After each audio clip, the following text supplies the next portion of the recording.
This is the story of a man who built the digital backbone of our lives, but walked away with only a fraction of the wealth you might expect. Guido van Rossum created Python, the language powering everything from Google's search algorithms to NASA's Mars rovers and the AI boom of 2026. Tech founders often become multi-billionaires, but the benevolent dictator of Python took a very different path. We will look at the truth about his net worth, the financial crisis currently shaking the Python software foundation, and why he came out of retirement to join the company he once viewed as the enemy. Although he created the world's most popular programming language, Guido van Rossum isn't exceedingly wealthy.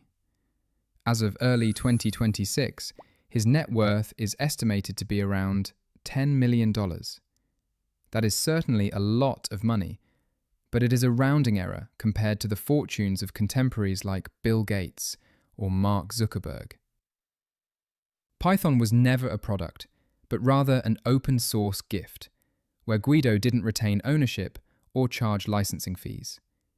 He spent his career as a salaried engineer, earning a high but standard tech wage at companies like Google and Dropbox. His wealth comes from stock options and hard work, rather than every line of Python code written. Guido is personally comfortable, but the organization guarding his legacy currently faces serious trouble. The Python Software Foundation, or PSF, operates as a non-profit that relies heavily on corporate sponsorships and donations. In late 2025, the foundation voluntarily withdrew a critical $1.5 million grant application from the US government. They did this for ethical reasons, because the grant conditions required abandoning their diversity, equity, and inclusion initiatives. This decision left a large deficit in their budget, and PyCon US has run at a financial loss for 3 consecutive years. The foundation has been forced to pause its own grants program, creating a difficult situation for the community's future. Guido's career history shows how major tech companies treated him. In 2005, Google hired him with a unique agreement where he could spend 50% of his time developing Python and the other 50% on Google projects.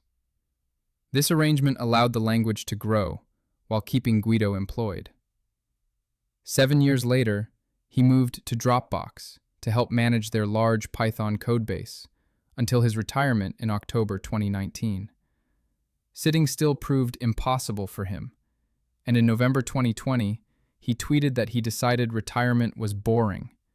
He returned to work to join Microsoft as a distinguished engineer, a role he still holds in 2026, where he focuses on speeding up Python. For nearly 30 years, Guido held a title that was equal parts joke and reality: the Benevolent Dictator for Life, or BDFL. This meant he had the final say in every dispute, every new feature, and every syntax change. By July 2018, the pressure became too much. After a bitter community battle over a new feature called the walrus operator turned personal and toxic. Exhausted by the conflict, Guido abruptly resigned from the BDFL role and stepped down. He told the community they were on their own, which forced Python to transition to a democratic steering council. It was a major turning point, where the creator realized he had to let go for the language to survive.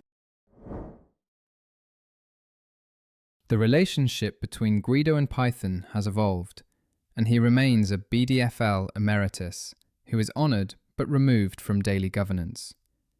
His work at Microsoft surprised many people because the company that once called open source a cancer is now Python's biggest corporate backer. Under his guidance, the latest versions of Python have seen major performance jumps that address the language's speed issues. Although the foundation struggles with funding, the language itself is stronger than ever and firmly established as the standard language of artificial intelligence. The man who started it all is working directly on code again, not as a dictator, but as an engineer, trying to make things run a little faster.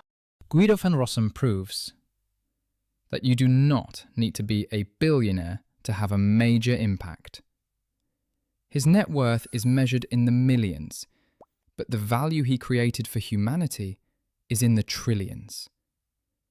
As the Python Software Foundation handles its current financial issues, it reminds us that open source requires support to survive.